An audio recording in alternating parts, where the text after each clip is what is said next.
এই যা গরম ধারণার বাইরে, মাথার টিক্কিটা সবার আগে গরম হয়ে যায়। তারপরে বাজার করতে গেলে যদি দোকানদাররা যদি উল্টোপাল্টা দাম বলে, এই মাথার এই যে চুলগুলো আছে না একদম খাড়া খাড়া হয়ে যায়, একদম যা মাথাটা গরম হয়ে যায় তখন, মানে কী বলবো।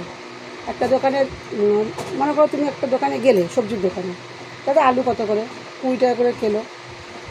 পাশের দোকানে গেলে, ধরো আমাদের বাঙালিদের স্বভাব, একটা দোকান থেকে তো বাজার হবে না, তুমি 5 রকম বাজার করলে 5টা দোকানে যাবে, পুরো বাজারটাকে তুমি আগে চক্কর মেরে নেবে। পাশের দোকানে গেলে গিয়ে জিজ্ঞেস করলে দাদা আলু কত করে, 18 টাকা।